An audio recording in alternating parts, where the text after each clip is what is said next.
Hello, everyone. Welcome to the Cynthia Linox Show. I am your host, Cynthia Linox, your unapologetic deconstruction coach, here to remind you that this is your season. This is your season of self discovery. It is your season to deconstruct from all those things that no longer serve you. See, the whole idea is to get to a place where you can live organically um, with your true, authentic self, where you get to know who you are, where you do a deep dive into self to discover who you are and not live a life that's performative, a life of pretend, of make believe, a life trying to please other people, and so forth. So that's where we are in this on this show. One of the question is, how do I know? If you're going through a journey of self-discovery, how do I know that how do I measure my progress? How do I know that I'm on the journey? How do I know what to expect and so forth? And it's something that I haven't shared the way I'm going to share it today because um, there's some things that you will that will allow you to cause you to recognize that you are on this journey and how far you are along. Now, one of the things that you're going to go through when you embark on this path of self discovery, you're going to go through a personal bankruptcy. But no, no, no, hang on a second. That's not a bad thing. You want that to happen because personal bankruptcy with the ideologies that we have, brings us to a place where we have to replace it with new stuff. So you're going to go through a period of personal bankruptcy. It's like a personal stock market decline. When your personal stock um, take a nosedive, and those are things that will lose value as you become aware. When you come into this place of conscious awareness, it's a thing. It's it's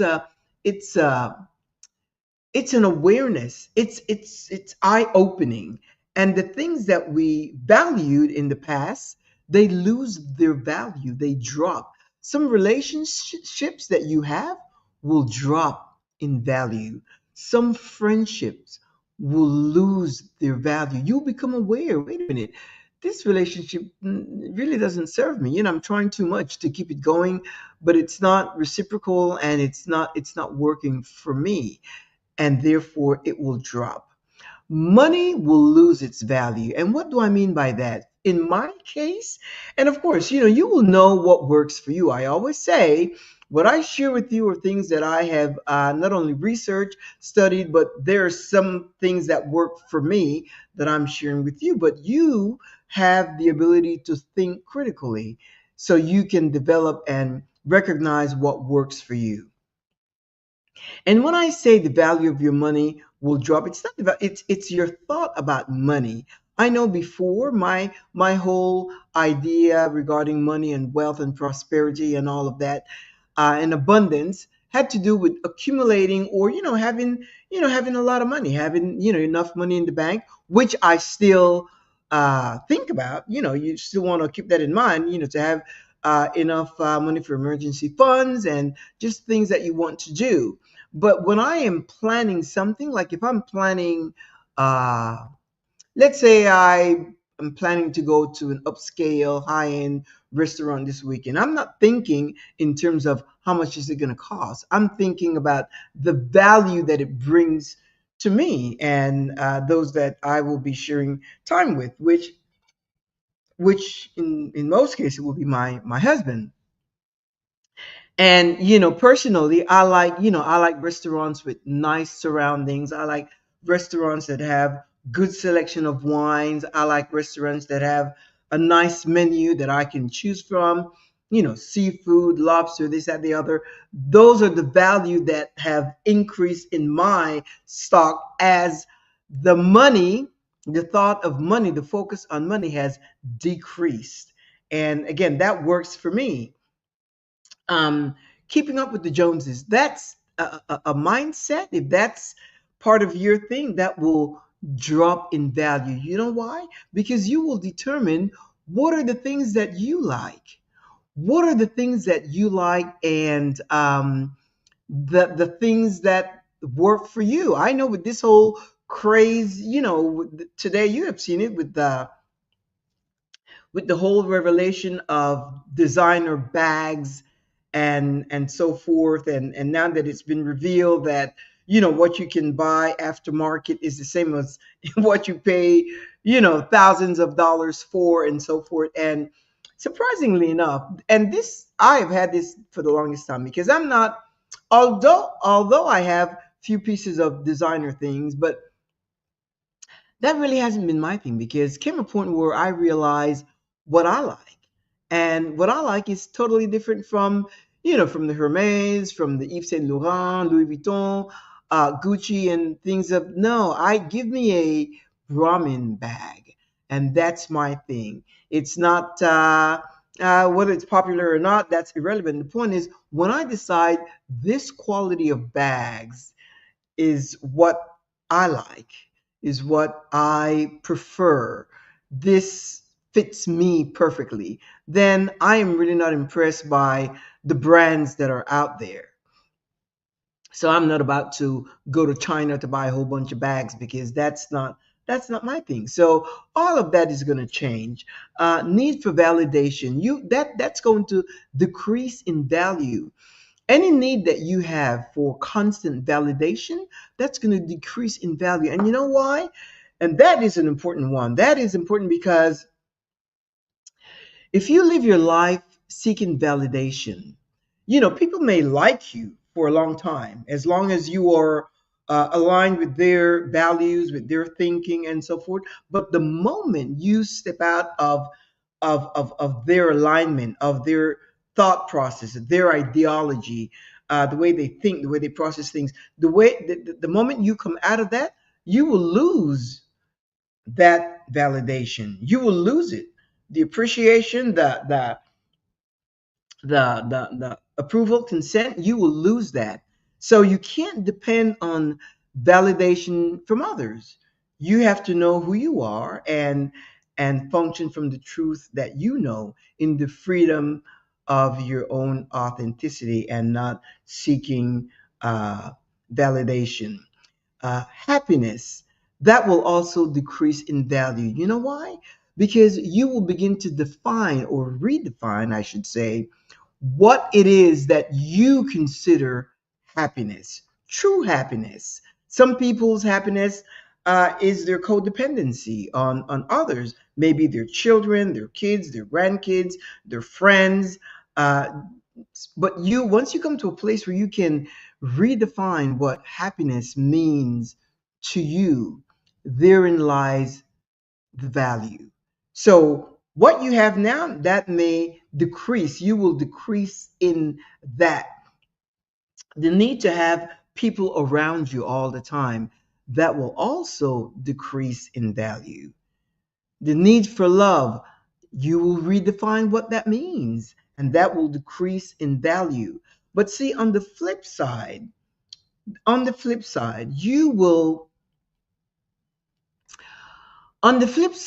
once you go through that period, and as you're going through that period, it's gonna hurt. It's gonna hurt. Uh, there's going to be times where you feel, when you feel alone. There are going to be times where you feel rejected, ostracized, not fitting in. There are going to be a lot of different times. You may feel hurt. You may feel empty, afraid, abandoned. You may have all these emotions that you go through, simply because you are emptying all the things that you previously held on to as comfort, as a security blanket, thinking you need those things. But once you become consciously aware of who you are, once you get to that place of not only knowing who you are, but being able to appreciate, redefine, and revalue, in other words, increase increase the value, assign worth to certain things in your life, things will definitely change and you will actually come out on top. Your confidence will increase. There will be a whole lot more value to your sense of confidence, well being, and assertiveness. You will come out knowing who you are, unafraid, feeling whole, complete, not being able to or being able to show up as you are in your wholeness and not being afraid or feeling some kind of way like you don't belong. You will know that wherever you are, that's where you belong. Now you can make choices. Do I want to go here? Do I want to go there? Whatever it is, but you will know that you belong, that you belong, and that comes with a sense of confidence. So your confidence will increase in value. You see, remember, you had a personal bankrupt of those values that you once subscribed to, but now you have a new stocks, if you will, new investment, and how investment in yourself, your self care that will start to increase in value. Why? You're going to start paying attention. You are going to start paying attention to yourself. You're going to start saying, now, wait a minute, I need to kick it up a notch, regardless, whatever it is. Um, do you want to reinvent yourself? Do you want to recreate yourself? Whatever it is that you want to do for yourself, you want to, create a new style, uh, something that you are pleased with, then you have the freedom to do that. You're going to start paying attention to your nutrition. Why? Because you're going to start paying attention to your health. You're going to figure out that your overall health has to do with not any medication that you take, but it has to do with your nutrition, how you nourish your body. You're going to start taking a whole new appreciation for your body, your mind, your emotions, and you're going to start regulating all of those because we have three ages. We have our physical age, our mental age, and our emotional age. Now our physical age, we cannot stop that from growing, from getting older, but sometimes we stay stuck in our emotional growth or in our minds.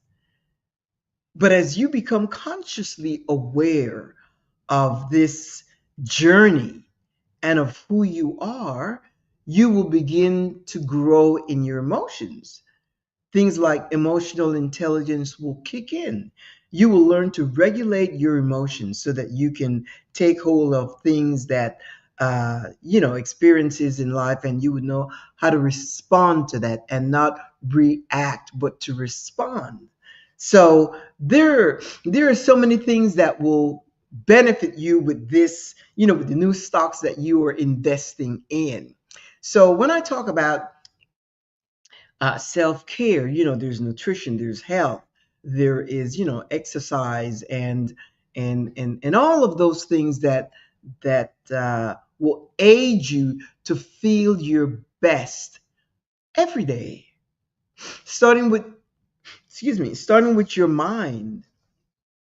Starting with your mind, you will get to the point where you know that everything in your body starts with how you think, the way you think, the messages that you are sending to your body, because every thought that you think and every word that you speak, understand this, they are recorded in your mind and they will comply with whatever it is that you think or whatever it is that you speak. That's why you should never speak ill against yourself. Even if you have issues, situation, aches and pains and so forth, always always choose to think that you're healthy, that your body is functioning at its optimum, that you're healed from whatever situation you may be facing. Always choose to think that.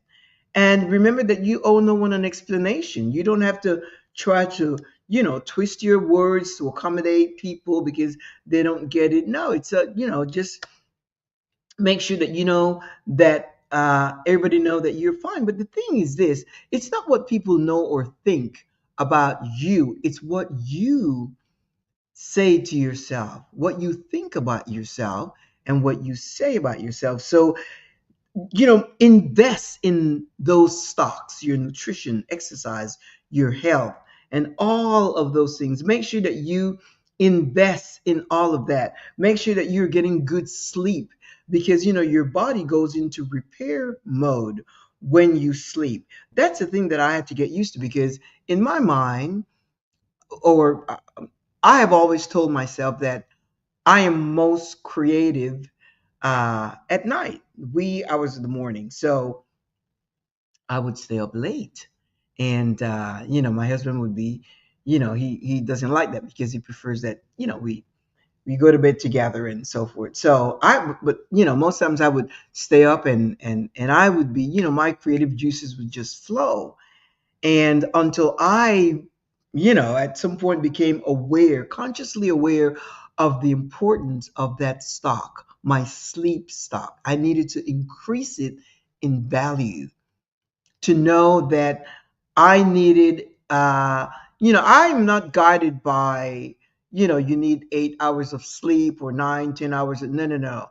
I like to sleep until my body is rested. When I can get up, like, with energy and, lucid mind and, you know, optimistic and happy and so forth, then I know that I have rested well. If not, I stay in bed. I stay in bed until that feeling comes.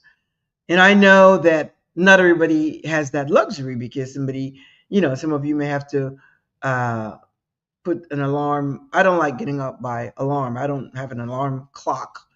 Um, but if that's the case, then go to bed earlier. That's what I started doing. Going to bed earlier. Well, we start doing that, going to bed early, and we were like, oh my gosh, this is just great. We used to stay up and watch the news, watch the late night show, and so forth. And since November, we stopped that. Since November, we that's not our thing. We get our news through other outlets, and we are good with that. We exchange a lot. We spend some time at night exchanging and laughing and just talking things, and then we go to bed earlier, and that has worked for me now.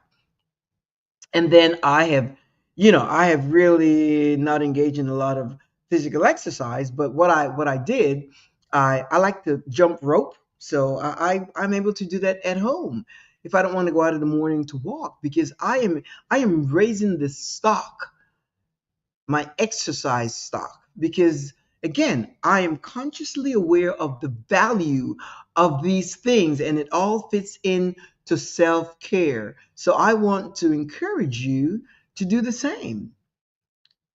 Pay attention to that. And it starts with that, because if you're not healthy, if you're not feeling your best, all the other stuff is just fluff. You want to feel your best and not just pretend. We don't want to do that, perform, pretend, and make believe. No, you want to function in your true, authentic self. Something interesting happened to me talking about self care. We went away for, over the holiday, the Christmas holiday, and we were away for, a couple of weeks and had a great time and went to this place. And it was like a Zen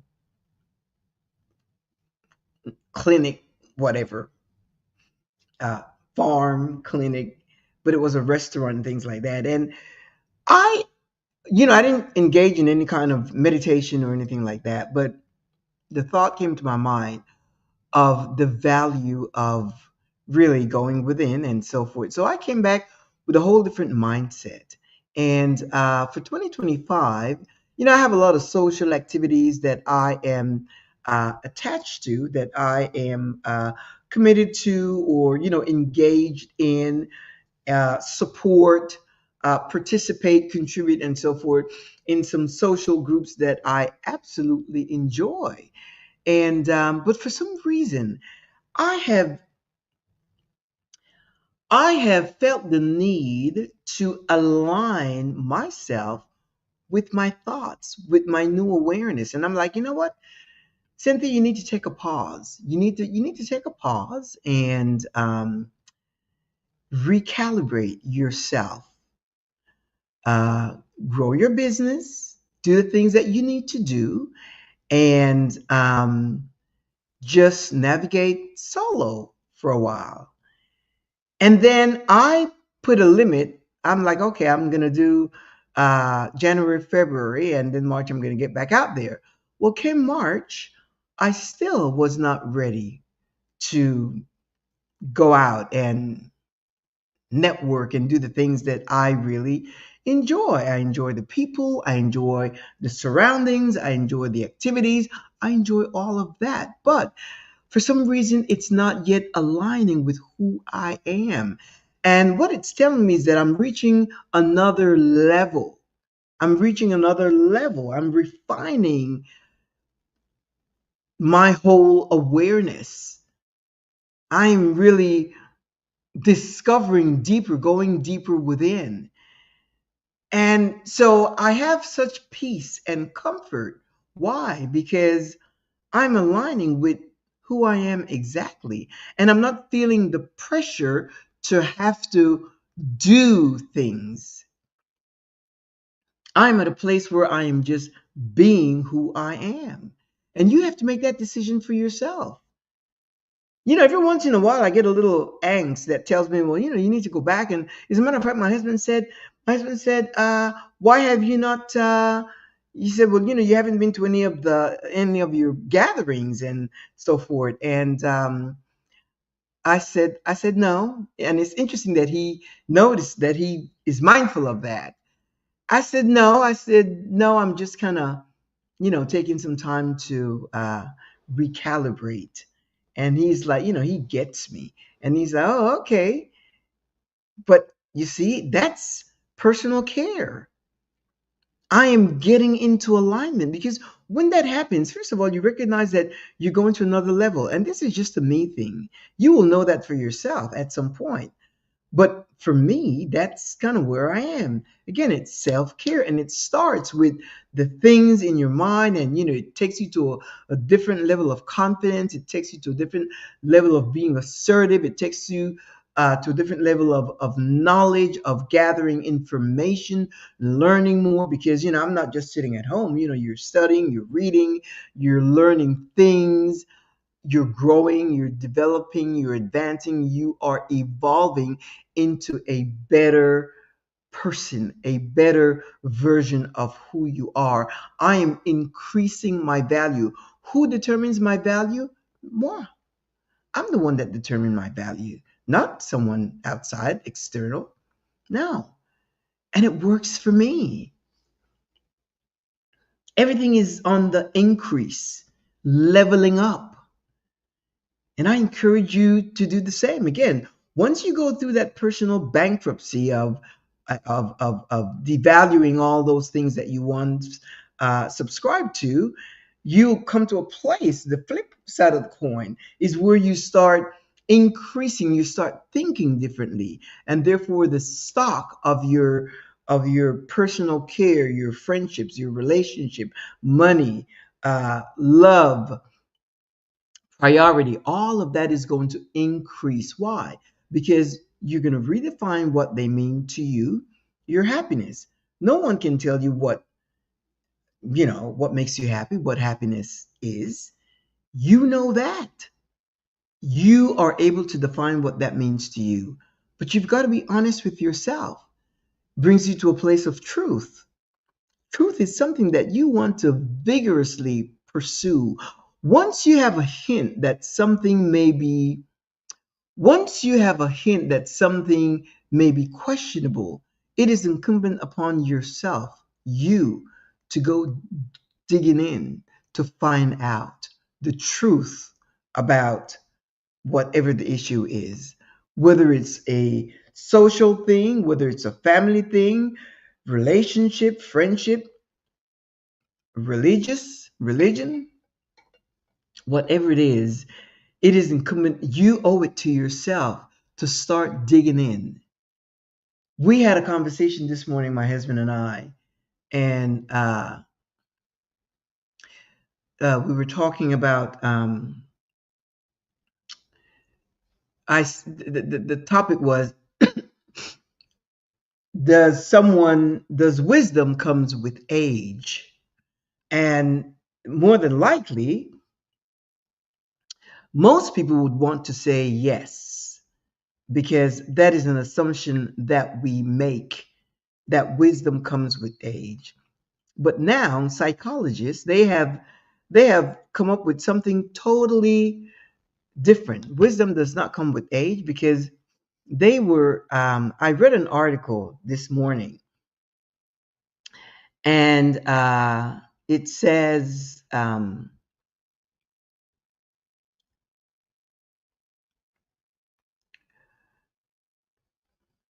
it talks about, if wisdom comes with age, uh, why are there no elders leading this whole journey of awakening, of conscious awakening? And, they talked about something that's called neuroplasticity. And it has to do with the science that tells us, it talks about the brain, the ability to form new cells that are flexible, to modify, to change, that can adapt to new ideas. Because as you get older, what happens is that these neurons in your brain tend to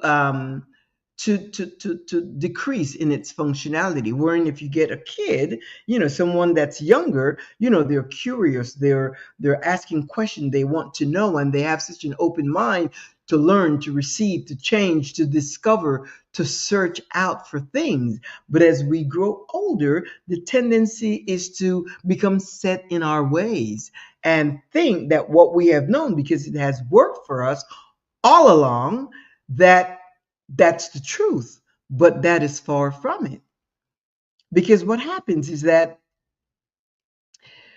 once you uh if you don't pay attention, if you're not cognizant of being aware, you you become comfortable in the things that you're used to, in traditional values, conventional norms, routine, uh things that are lodged in your mind that you allow no room to grow. Why? Because it has worked for you for 50, 60, 70, 80 years.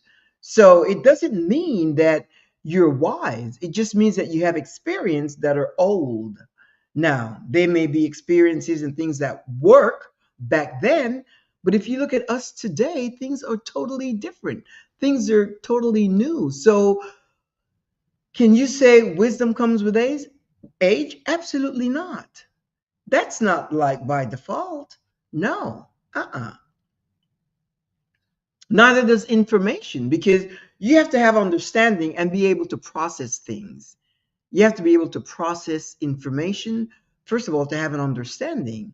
And when you learn something, that's why, this information age, for me, it's so fascinating, because the moment I hear something, if I don't have an understanding, I go research. Why? Because I want to know for me. I am just a bookworm when it comes to that. And it's important that I know what's going on. And I want to encourage you to do the same.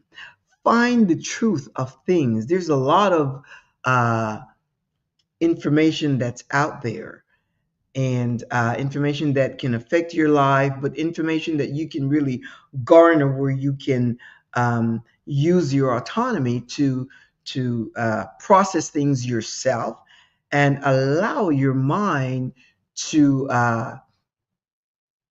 produce the things that you desire, to make things work for you. See, I say that all the time. That for me, that's already there. life always work out for me. Always. It always, and I have come to expect that. I have come to expect that for things, situations, opportunities. If I am, it always work out. I have this thing with the universe, and you can call it whatever works for you, God, higher power, whatever. But I have this thing with the universe that it bets on me. The universe bets on me, and I trust it. Trust me.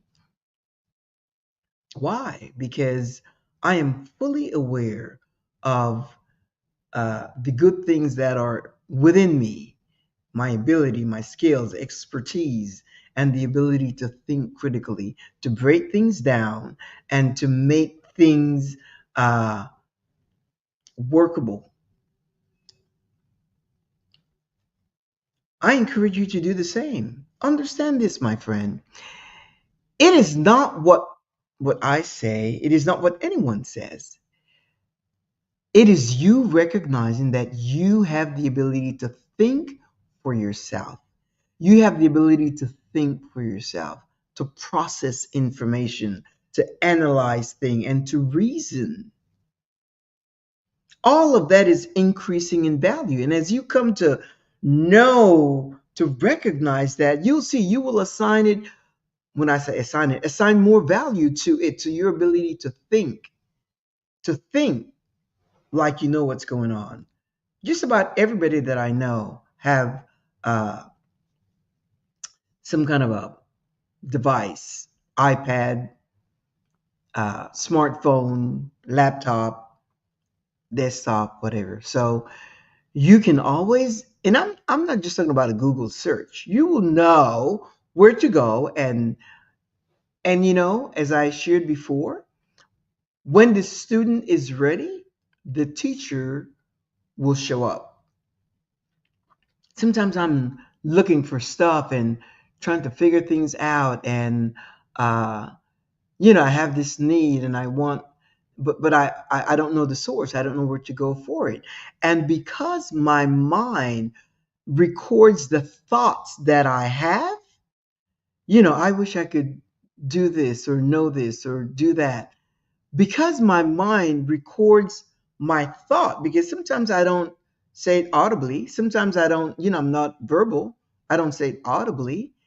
Uh, but again, my mind records it. It takes note of the things that I'm thinking about, and then somebody will call me, or I will go out, or I will read something on media, and the answer will show up in my life. Do you know how many times that, I mean, that happens all the time? That now I don't put myself in a situation where I am anxious or in a hurry, because I'm thinking, well, if it doesn't, it's like, just an example. I have this rope, this, I like to jump rope, because that something you can do in your house, and it really, does good for the whole, it's a whole body exercise, aerobic exercise type thing. And but I had this rope, and to jump rope, you have to really, it takes a lot of motor skills and sensor and all that, and you have to be, coordinate in order to, be able to do 100 in a certain amount of minutes. And after a while, I just got, it's just it's like, oh, every time I'm tripping on it. Do you know that I did not know that there was something that's an invisible rope? There was such a thing, an invisible cordless. They call it cordless rope. It's invisible. I have it right there. I bought it. It's an invisible, it's a cordless rope. And it's just like a rope, and it's got some two balls at the end of a short rope, and it has a monitor on it that monitors your time and how many rounds you do, and all of that. I didn't know that existed. Gosh, and I'm telling you, look, even when I travel, I can do that in the hotel room, because it's not a rope. Of course, you're jumping, you're jumping like you're jumping a rope, but it's not like the cord going under your feet. That just, I just saw that. I saw that it just came upon me. I didn't know, you probably knew about that, but I didn't. It came upon me and I bought it. The moment I realized it, I had no idea what it was like. But the moment I found out, I ordered it. Came and right there I have it. And it's a rope. It's a that you jump, but it's cordless. Whatever it is that you need, whatever it is that you need to know, whatever it is, wherever it is that you need to go, whatever it is that you need in your life, when you think it, when you submit your ability to think of it, you will see that it will be recorded, it will be documented in your mind, and it will show up in your life. The same with truth. Whatever truth you need to know. When I was going through this whole religious deconstruction of religious doctrine and all of that, I didn't know where to start. I didn't know what to, but I needed to come to a place of my truth, of the truth, to know, so that I would not, because you and I know that religion is, motivates you by fear of hellfire and brimstone and all of that. And uh I needed to know the truth of that. And once I found out the truth, then I'm no longer afraid of that. I'm not religious at all, because I don't subscribe to, I discovered the truth about religion and how it was invented. And even today, men are still inventing things uh, in the religious arena. When I say men, I mean people, but we know it's patriarchal. So anyway, so it brought me to a place of freedom. It brought me to a place of being relaxed, of joy, peace, contentment. It brought me to a place where I have no fear. So I have increased in value in that, in my in truth, in love, in my emotions, in my thoughts. The stock has risen. So even though I had uh, a crash, a personal stock crash when I started my uh, journey, all of my thoughts have increased in value. Boundaries, my ability to set boundaries, that has increased in value. Why? Because I now assess the things that are necessary, the things that are important, and the things that I like or I don't like. I increase the value of the boundaries that I have set. Some things, I have come to a place where I realize, like I said, also friendships, relationships, and all that. You come to realize that you don't need a whole bunch of friends. You don't need a whole bunch of friends. At least not me. I've come to that realization. But those that you have, you invest your time, your energy, in your resources into those relationships. Even in your own personal relationship, your own personal relationship, romantic relationship, whether it's with your partner, your spouse, whomever. I shared in one of a previous show my whole thing with setting priorities, and how I realized that my husband was a priority in my life, and it should be me. And and when I became aware of that, I made a change. And I'm like, no, no, no, I am priority. And so last night we were talking about that, and I mentioned it to my husband, and I said, it's really interesting because really nothing have changed except my mindset. Nothing have changed because what has changed is this: the things that I do for my husband brings me pleasure. So the whole idea is not making him first priority. He is number one, because there is no number one for me. I'm it.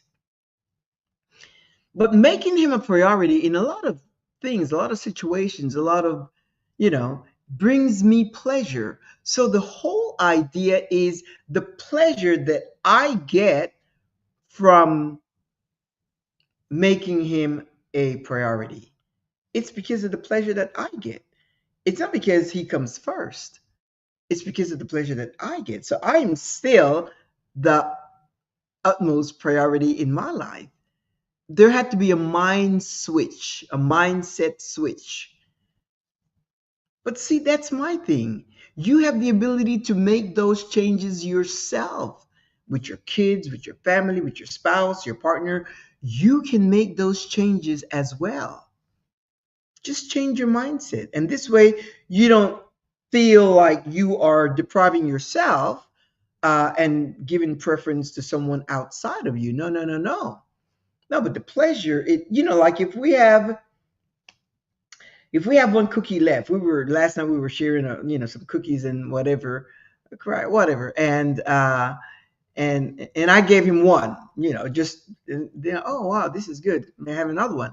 So I gave him another one, and so I went and I got a few more, and I put it here on the table, and we were sharing, and I took one, he took one, I took one. Then there was one left, and he said, "Honey, do you want this one?" And he picked it up and he just ate it. He ate it. He ate it. That was okay with me.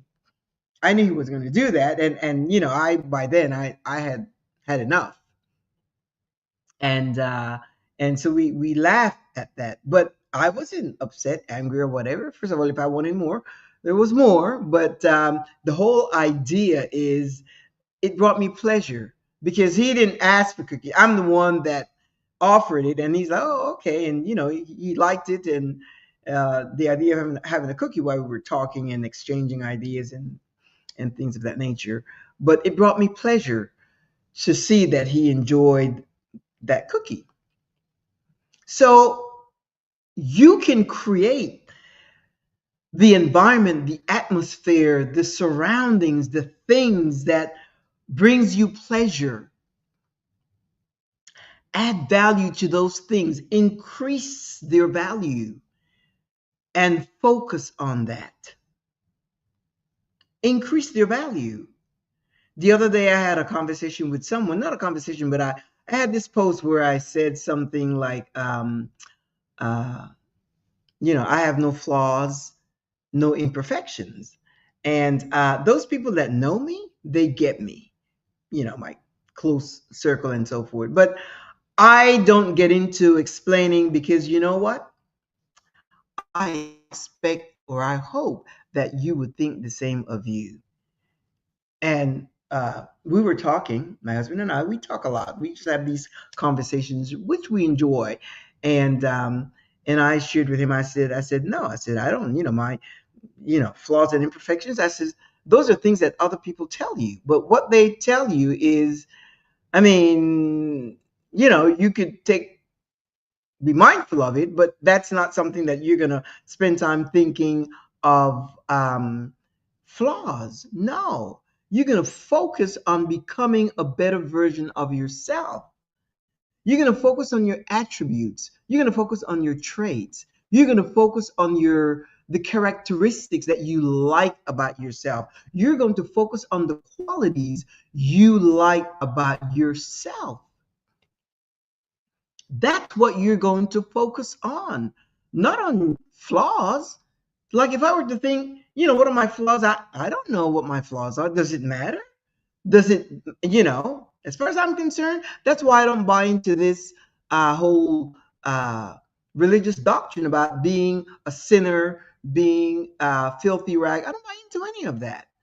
Now, if you're still uh, of that mindset, then you've got some work to do. But I don't subscribe any value to those statements. I don't at all. I'm not a sinner. I'm not, my righteousness is not as filthy rags. I don't mind to any of that. So for me, it's kind of, it's easier to think of myself highly I put a lot of stock into that. I was out shopping yesterday, and I was in the store, and I was so aware of my surrounding, and whenever I made contact with someone, I always made sure that I smiled. I would just smile, and that's it. And people say, "Oh my God, you have such a beautiful smile," but that's not the point. The point is, it is a message. It means, you know, I am pleased to greet you, or I see you, I recognize you, I value you. You're sending a message, because sometimes people, they look at you and they shift their eyes and they don't give you eye to eye, but I do. And it just makes me feel better when I can, uh, in most cases, you pull a smile out of someone else. When you look at them and you smile, they smile back. And I am one that I always initiate the smile. So we're talking about, well, this morning we're talking about, your flaws and all that. And when you're in the job market, I remember uh, years ago when I was in corporate America and looking for a job and so forth, and they would ask you these questions. They would say, well, what are your strengths? And most people would say, well, I'm a perfectionist. Well, there's no glory in that, because to be a perfectionist, number one, it's boring, and number two, it's a flaw. And then they would ask, and what are your weaknesses? And I said to my husband, I said, one time somebody asked me, what are your weaknesses? I said, well, I don't have any weakness. I said, my whole ways to make productive, better for the better. I am looking for ways that will improve whatever the project is. You look for ways to make things work better, and things are always changing.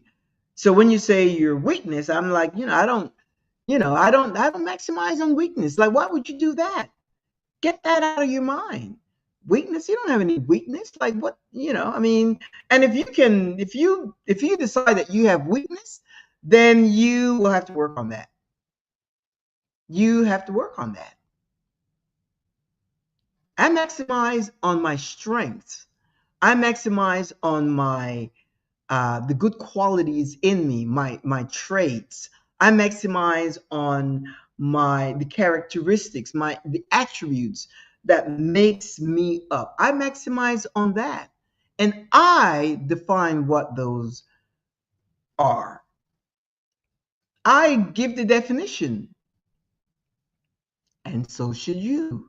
You decide who you are. That's getting to know you. You don't, look. If you have people creating Bibles and going through translation and revision, different version, and so many thousand translations and all that, imagine you being able to recreate and reinvent yourself to become the person that you are on the inside. Bring that person out free of judgment. Don't let anyone judge you and tell you, oh, well, you should do this or you should do that or whatever.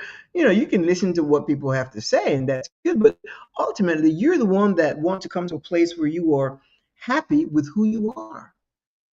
You assign the value to whatever it is, the way you love. And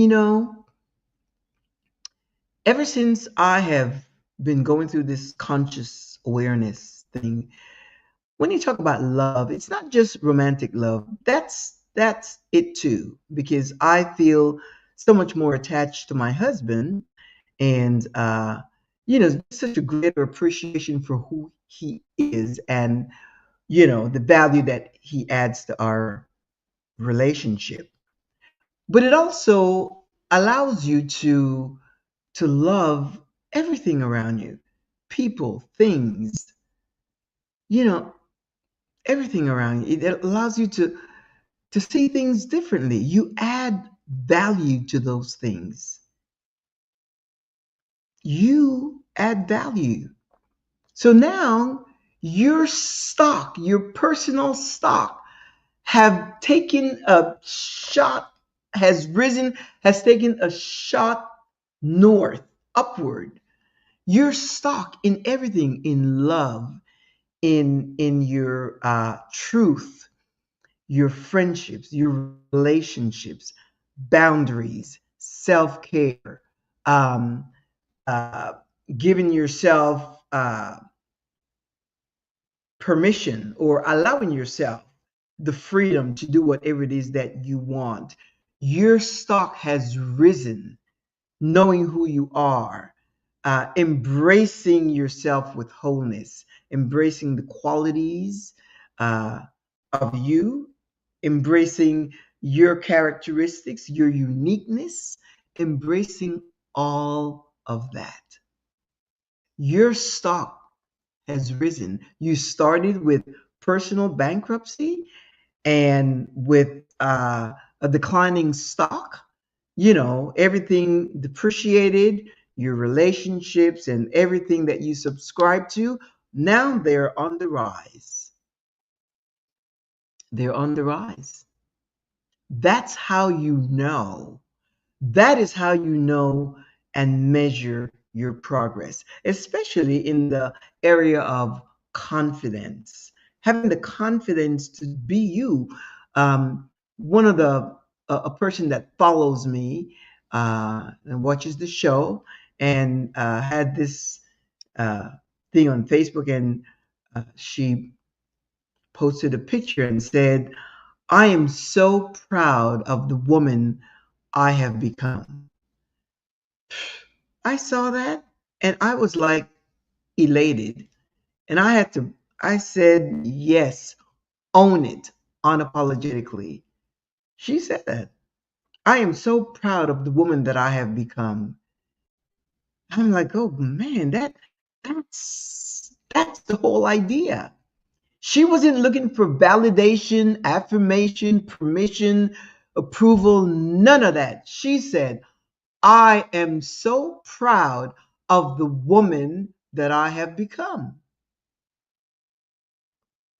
She was, she was looking not just beautiful, but she was just floating through, I don't know, looked like an airport, I don't know, airport mall, whatever. The point is she was just looking so beautiful, but it wasn't even about how she, because she's a beautiful girl, woman. But it's not about her external beauty. It's the energy that was transmitted through her message. And that's the whole thing, the energy that she emitted through that message. She says, yeah, I am so proud of the woman that I have become. That is fantastic. I wish that for everybody that's hearing me today. You ought to be proud of yourself.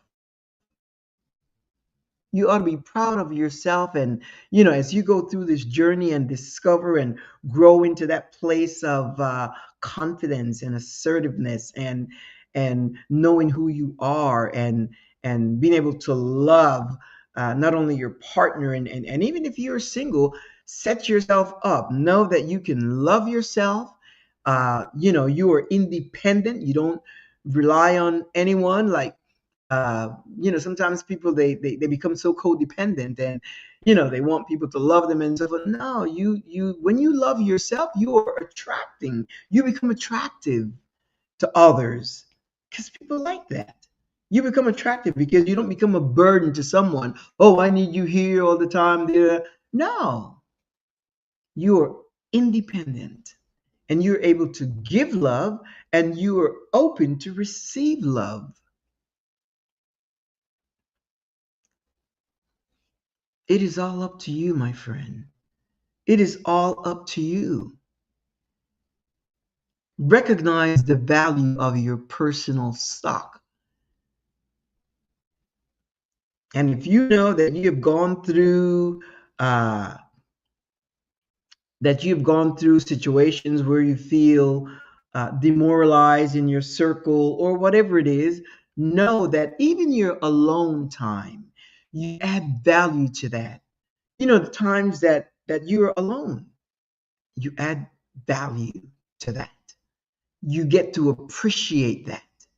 You get to like that, to enjoy that. And it's not being lonely. It's you to, like when I'm alone, um, I have things to do and I like to read. I like to research. I like to know stuff. I like to know what what I study a lot about the human mind, human brain, human mind, because I want to know how I want to know the new discoveries, scientific, medical, scientific discoveries and things like that. So I will never be bored alone at all, at all. So again, it is your personal stock. You're the one that will raise the value, level up, bring it to another level in every area of your life. But one of the things that I must reiterate is when you get to the area of truth, you have got to pay attention to that. It is incumbent upon you. You owe it to yourself to search, to discover, to look, to dig, to go find out for yourself. Because that is truth that's going to set you free. Free from fear, free from worry, doubt, free from, apprehension, not knowing. The truth takes you out of a belief system. It takes you out of a belief system because as long as you are engaged in a belief system, that is someone else's narrative. A belief system is someone else's narrative. Religious doctrine, that is someone else's narrative. Do your own search so that you can know for yourself the truth. And it'll bring you to a place of confidence where you're not afraid, where a lot of people are. I was talking to someone and come to find out that a lot of people are afraid of dying and so forth. And, because in their minds, and when I say a lot of people, I'm talking about religious people, because they're thinking of the ultimatum, heaven or hell, and so forth. And they live with that belief system.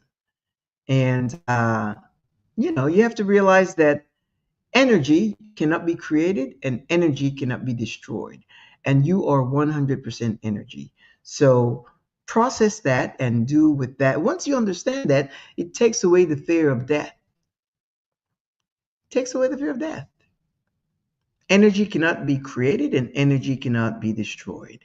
And we are all energy.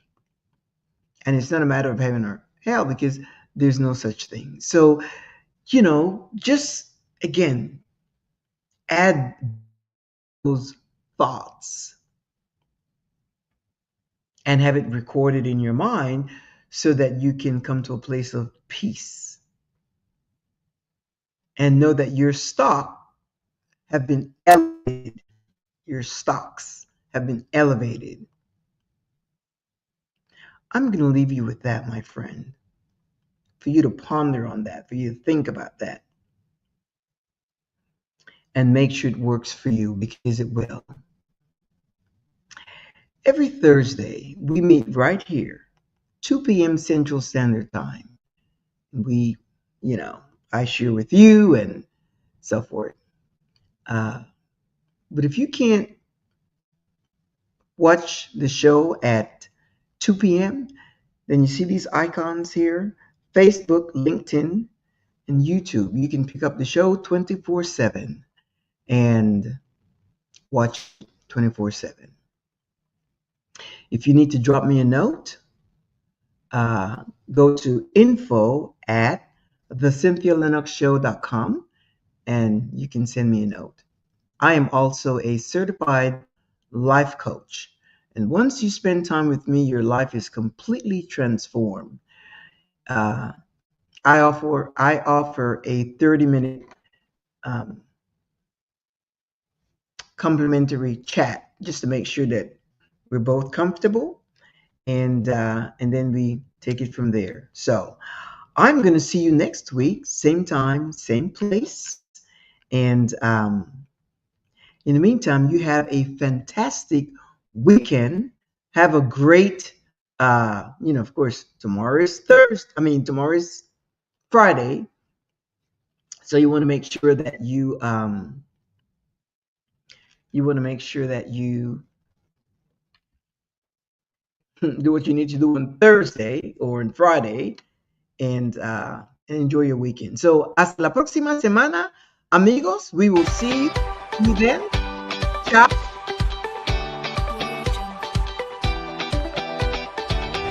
Arrivederci.